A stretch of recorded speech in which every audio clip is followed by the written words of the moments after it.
Olá! Hoje iremos aprender um pouco sobre regência verbal juntamente com os professores Ney e Carita. Iremos discutir e analisar a presença da regência verbal tanto na gramática descritiva quanto na gramática normativa, comparando os seus usos na fala, na escrita e como ela é feita na escola.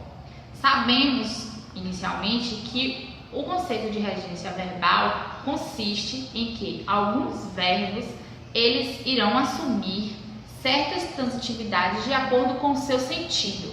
E dentro desse sentido, dependendo da transitividade, ele irá reger, ou seja, determinar algumas preposições e artigos.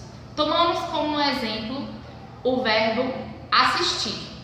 Ele assume 4 regências. Em primeiro lugar, nós temos ele com a transitividade indireta, ou seja, ele irá reger uma preposição, ele atribui o sentido de caber ou de competir e o sentido de ver, de presenciar, assistir, de ver. Como intransitivo, ele vai assumir o sentido de morar e como transitivo direto, ele tem o sentido de ajudar. Bom dia, boa tarde, boa noite. Estamos aqui para mais uma aula e o tema de hoje é regências.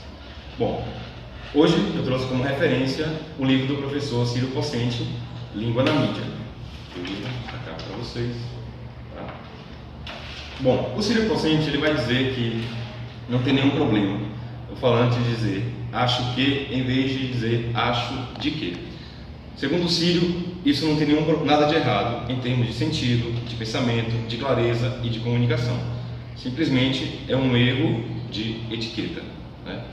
Então, e o Círio também ele vai dizer que só existe a preocupação com a regência de alguns verbos. Como exemplo, nós temos o verbo comer, dormir, beber, e que outros verbos, os falantes, usam apenas um sentido. Por exemplo, o verbo implicar. Tem 2 sentidos que os falantes nunca erram, no sentido de ter implicância e no sentido de envolvimento. Mas quando vai falar no sentido de causa ou de acarretamento, os falantes colocam ali uma preposição que não tem necessidade. Por exemplo, a greve implicou em demissão. Esse em, a preposição em, ela só vai ser usada no sentido de envolvimento. Portanto, nesse sentido de implicar, de causar e de acarretamento, essa preposição ela é desnecessária, ela não existe. Tá? Não tem nenhum problema você ouvir uma fala no cotidiano, né? A pessoa dizer que a greve implicou em demissão. Só que os alunos precisam entender que em uma prova de concurso, em uma prova de vestibular, vai entrar, ou seja, vai ser aprovado aquele candidato que souber diferenciar esses sentidos de cada sentido aí de cada verbo implicar, né, de cada regência. Uma outra coisa, outro ponto apontado pelo Círio Pocente, que é bastante importante, é em relação à história da língua, né? Que a gente sabe que a língua é um organismo vivo e por isso está em constante transformação. O Círio Pocente ele observou na fala de jornalistas, de repórteres, de narradores, que eles têm usado o pela na busca pelo sucesso, aguarda pela estrela, busca pelos desaparecidos. E essa regência, ela tem aparecido muito constantemente, né? Como eu já falei, em textos jornalísticos, na fala de repórteres, de narradores, e que o Círio diz que as pessoas da idade dele usa, aguarda a estrela, busca os parentes. O que é que ele observou? As discussões em torno da gramática normativa têm se acentuado a cada dia. Essa gramática apenas descreve regras. Entretanto, sabe-se que a língua é um organismo vivo e mutável. Como então apenas trabalhar com a gramática que estabelece doutrinas? Uma nova proposta de gramática vem sendo discutida desde o século XX, a chamada gramática descritiva ou gramática sincrônica. Essa gramática propõe descrever as regras de como a língua é realmente falada no cotidiano do falante. Muitos temas são tratados diante dessa gramática inovadora. A regência verbal é um deles. Dentro da gramática normativa, temos um conjunto de regras para cada verbo, o regente. Porém, vemos atualmente que muitos falantes não seguem a regência proposta, como os verbos pagar, assistir, obedecer. Vejamos. Então, nós escolhemos 3 verbos para construir sentenças e vermos como funciona dentro da gramática normativa e como funciona dentro da gramática descritiva a análise de cada um desses verbos. O verbo pagar, o verbo assistir e o verbo obedecer. O verbo pagar, nós sabemos que ele é um verbo transitivo indireto, ele é o termo regente e ele vai pedir o termo regido com preposição, nesse caso, aos. Então, pagar aos funcionários.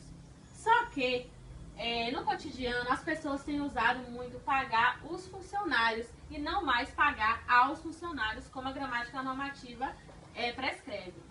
Então, nesse caso, a gramática descritiva, ela vai analisar a sentença como é falada usualmente, pagar os funcionários. A mesma coisa acontece com o verbo assistir, nesse caso, no sentido de ver e de presenciar.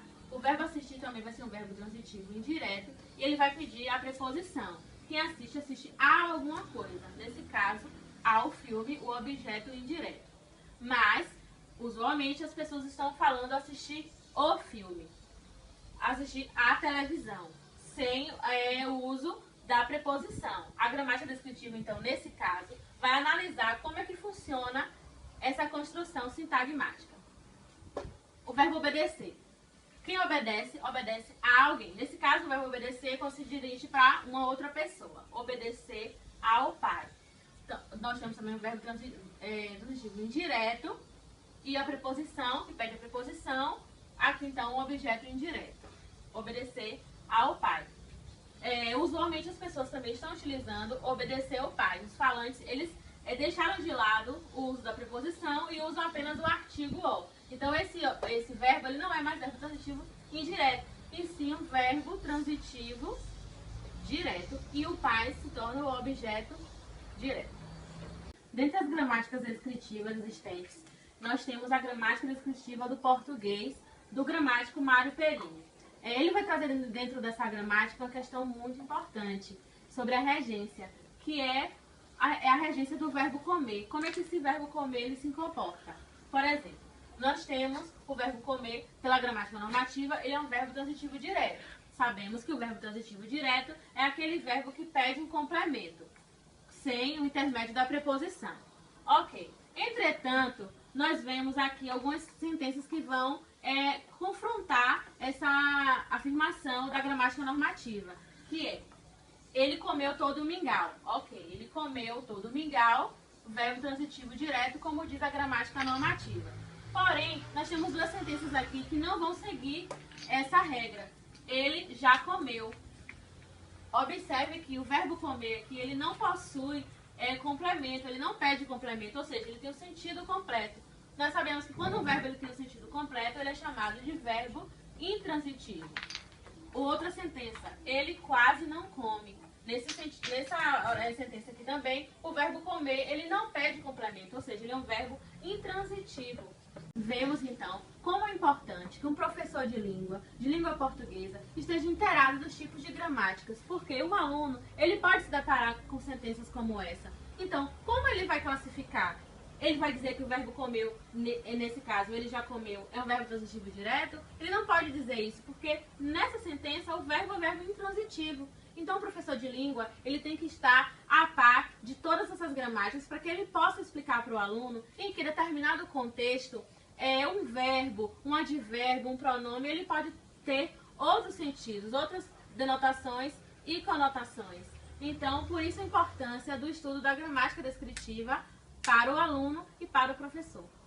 Durante o processo da nossa aula, podemos perceber, analisar, observar o quanto que a gramática tem estado distante do uso da fala e dentro do nosso cotidiano, podendo até o falante se sentir que é um idioma desconhecido, não conhecer esse idioma como seu.